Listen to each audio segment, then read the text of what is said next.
السلام علیکم ناظرین، میں ہوں آپ کی ہوسٹ زرناز گل اور آپ دیکھ رہے ہیں ایک ملاقات وینس کے ساتھ۔ ناظرین، اس پروگرام میں ہمارے ساتھ جو مہمان شخصیت شامل ہیں ان کے بارے میں اگر میں بتاتی چلوں، انسانیت کا اعلیٰ نمونہ، اشرف المخلوقات کے فرائض کو احسن طریقے سے انجام دیتے ہوئے، نابینا لوگوں کے لیے اپنے حصے کا چراغ جلاتے ہوئے ان کے لیے روشن راہیں ہموار کر کر ان کو محتاجی کی زندگی سے نجات دلانا ہے۔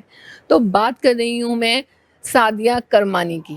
تو آئیے آج سعدیہ کرمانی سے ملتے ہیں اور بات کرتے ہیں کہ انہوں نے اس ادارے کی بنیاد کب ڈالی، اس ادارے کا پس منظر کیا ہے، اور یہاں پر نابینا بچوں کے لیے کیا کیا سہولیات ہیں، کس کس قسم کی مشکلات کا سامنا کرنا پڑ رہا ہے۔ تو آئیے ملتے ہیں سعدیہ کرمانی سے۔ جی، جس شخصیت کی بات کر رہے تھے، خدمت و احسار کے جذبے سے معمور مس سعدیہ کرمانی، محمد بن قاسم بلائنڈ ویلفیئر کمپلیکس کی چیئر پرسن ہمارے ساتھ موجود ہیں۔ جانتے ہیں ان سے ان کی زندگی کے بارے میں، ان کے بارے میں کہ اس ادارے کی بنیاد کب، کیسے اور کیوں پڑی، اس کا پس منظر کیا تھا۔ لیکن سب سے پہلے ہم جاننے کی کوشش کریں گے مس سعدیہ کرمانی کی زندگی کے بارے میں، ان کے بچپن کے بارے میں، ان کی تعلیمی دور کے بارے میں۔ جی مس سعدیہ، السلام علیکم۔ وعلیکم السلام۔ کیا حال جی ہے؟ الحمدللہ ٹھیک ٹھاک۔ اچھا مس سعدیہ، تھوڑا سا بتائیے گا، سب سے پہلے تھوڑا اس ادارے کی بات کرتے ہیں کہ یہ ادارہ جو آپ چلا رہی ہیں تو اس کی بنیاد کب ڈالی، اس کا پس منظر بتائیے گا۔ دیکھیے، محمد بن قاسم بلائنڈ ویلفیئر کمپلیکس جو ہے، یہ اس کی بنیاد جو ہے ایک نظریے پر ہے، اور وہ نظریہ ہے کہ نابینا افراد کو بھیک مانگنے کی بجائے 1 روپیہ کمانا سکھایا جائے۔ اور اس ادارے کی جو ہے بنیاد 1979 میں میرے والد صاحب سر قائم خان کرمانی صاحب نے اسی ویژن کے اوپر رکھی، تاکہ نابینا افراد کو جو ہے خود اعتمادی دی جائے اور انہیں جو ہے انڈیپینڈنٹ کیا جائے۔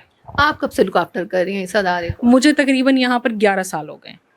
اچھا، اپنے تعلیمی دور کے بارے میں بتائیے، تعلیمی حوالے سے آپ کی کوالیفیکیشن کیا ہے، اور اس طرف آپ والد صاحب کی مرضی سے آئیں یا آپ کا خود کا رجحان تھا؟ اچھا، ایسا ہے کہ کچھ حالات ایسے تھے کہ میں اس سائٹ پر آئی۔ میں خود جو ہے بیسیکلی کاسٹ مینجمنٹ اکاؤنٹنٹ ہوں۔ میں نے MBA فائنانس کیا ہے، اور ساتھ ہی ساتھ جو ہے کیا کہتے ہیں کہ میں جاب کر رہی تھی پاکستان سے باہر، جو ہے دبئی میں، ایز این اکاؤنٹنٹ۔ تو والد صاحب کی جب طبیعت خراب ہونا شروع ہوئی تو یہاں کا جو بورڈ آف ڈائریکٹرز تھا، ان لوگوں نے کہا کہ خان صاحب، آپ لوگوں کی خدمات بہت زیادہ ہیں، اس ادارے کی بنیاد بیسیکلی ہمارے گھر کے ایک کمرے سے جو ہے رکھی گئی تھی، تو آپ اپنے گھر سے، آپ کی بیٹی اب ماشاءاللہ سے اس قابل ہیں کہ وہ یہاں پر آ سکتی ہیں۔ تو سب نے ایک مشترکہ جو ہے ڈیسیجن لیا کہ مجھے یہاں آنا ہے۔ تو میں نے آتے آتے 2 سال جو ہے لگا دیے، اور الحمدللہ اب یہاں پر ہوں۔ والد صاحب کے لیے یہ ادارہ ایک صدقہ جاریہ ہے، اور انشاءاللہ تعالیٰ یہ چراغ جلتا رہے گا ایسے ہی۔ اچھا، ادارے میں ظاہری بات ہے بچپن سے آپ نے یہی انوائرمنٹ دیکھا، تو بچپن سے کنٹریبیوشن تھا، بچپن سے آنا جانا تھا، یا مطلب فارغ التحصیل ہونے کے بعد آپ نے جوائن کیا؟ نہیں، میں نے جب سے ہوش سنبھالا ہے تو تب سے جو ہے میں یہاں پر آ رہی ہوں۔ پہلے یہ ہوتا تھا کہ ہمارا اسکول، میرا جو اسکول تھا یہاں پر ساتھ ہی ہوتا تھا، اور اسکول سے فری ہونے کے بعد جو ہے میں یہاں پر آتی تھی، اور یہاں پر ابھی بھی میری فرینڈس جو ہیں وہی ہیں آج تک، جو وہ تینوں فرینڈس میری جو ہیں بلائنڈ ہیں، اور بچپن سے ہم لوگ ایک ساتھ ہیں، اور ماشاءاللہ سے 2 جو ہیں آن جاب ہیں ابھی، اور ایک جو ہیں وہ جھنگ میں ہوتی ہے، اور ہم ہمیشہ جو ہے فنکشنز وغیرہ میں ملتے ہیں، آتے ہیں، بیٹھتے ہیں، اور تب سے ہی جو ہے میرا یہاں پر جو ہے بچوں کے ساتھ ملنا جلنا اور اس طرح سے ہے۔ اچھا، آپ کی فرینڈز جیسا کہ آپ نے بتایا کہ نابینا ہے، نارمل بچوں کے ساتھ کھیل کود، تو ان کے جو کھیل ہیں، جو ان کی ایکٹیویٹیز ہیں، وہ ظاہری بات ہے وہ اور طریقے کی ہوتی ہیں، تو نابینا بچوں کے ساتھ ظاہری بات ہے آپ نے وقت گزارا، تو آپ کے شوق، آپ کی مصروفیات کچھ ڈفرینس ہی آ گئی ہوگی، یعنی کس طرح کے کھیل کھیلتی تھی، کیا شوق تھے، کیا مصروفیات تھی، کس طریقے سے ٹائم سپینڈ کرتی تھی ان بچیوں کے ساتھ، ان فرینڈس کے ساتھ؟ اچھا، اس طرح سے ہوتا تھا کہ مجھے یاد ہے کہ جب ہم لوگ ہوتے تھے چھوٹے، تو ہم لوگ جو ہیں میں جو ہے وہ مجھے عادت تھی کہ میں کاغذ سے جو ہے گڑیا کے کپڑے کاٹتی تھی، اور میں ان کو جو ہے وہ ہاتھ سے فیل کرتی تھی کہ اچھا اس طرح سے ہیں، ڈیزائننگ یہ ہونی ہے۔ ساتھ ساتھ پھر ہم لوگ جو ہیں کھیلتے تھے، مثلاً ہم نے ٹیچر جو ہے کھیل لیا، ایک کلاس روم ہے جہاں پہ ہم بیٹھے ہیں، ایک ٹیچر بن گیا ہے، ہم سارے جو ہے بچے ہیں اور ہم نے جو ہے پرچیاں کھیل لی ہیں, کچھ اور کھیل لیا ہے. ان کے ساتھ کھیل کود میں مشکل نہیں آتی تھی؟ نہیں, کبھی بھی نہیں, کبھی بھی نہیں.